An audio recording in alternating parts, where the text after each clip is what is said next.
Cricket ইতিহাসে the bomb square test নামে পরিচিত 1973 সালের লর্ডস টেস্ট শুধু মাঠের পারফরমেন্স নয়, এক ভুয়া বোমা আতঙ্কের কারণেও এই ম্যাচ স্থান করে নিয়েছে ইতিহাসে। 23 থেকে 27 আগস্ট লর্ডসে অনুষ্ঠিত এই টেস্টে ওয়েস্ট ইন্ডিজ ইংল্যান্ডকে 1 ইনিংস ও 226 রানে হারিয়ে 3 ম্যাচের সিরিজ জিতে নেয় 2-0 ব্যবধানে। ম্যাচের দ্বিতীয় দিনে ফোনে বোমা হামলার হুমকি পাওয়ার পর প্রায় 28,000 দর্শককে মাঠ ছেড়ে যেতে বলা হয়। পরে তল্লাশিতে কোনো বোমা পাওয়া না গেলেও নিরাপত্তার স্বার্থে খেলা প্রায় 85 মিনিট বন্ধ ছিল। তবে মাঠে ছিল শুধুই ওয়েস্ট ইন্ডিজের দাপট। রোহান কানহাই খেলেন 157 রানের দুর্দান্ত ইনিংস, স্যার গ্যারি সোবার্স করেন 150, আর তরুণ জুলিয়ান তুলে নেন নিজের প্রথম টেস্ট সেঞ্চুরি। তাদের ব্যাটিংয়ে বিশাল সংগ্রহ করে সফরকারীরা।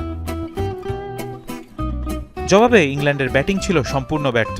প্রথম ইনিংসে 233 রানে অল আউট হয়ে ফলো অনে পড়ে স্বাগতিকরা। দ্বিতীয় ইনিংসও প্রতিরোধ করতে পারেনি ইংলিশরা। কেবল কিথ ফ্লেচারের লড়াকু ইনিংস পরাজয়ের ব্যবধান কিছুটা কমায়। শেষ পর্যন্ত ল্যান্স গিবস শেষ উইকেট তুলে নিয়ে নিশ্চিত করেন ওয়েস্ট ইন্ডিজের ঐতিহাসিক জয়। ম্যাচ শেষে ইংলিশ অধিনায়ক রে ইলিংওয়ার্ড স্বীকার করেন সব বিভাগেই পিছিয়ে ছিলেন তারা।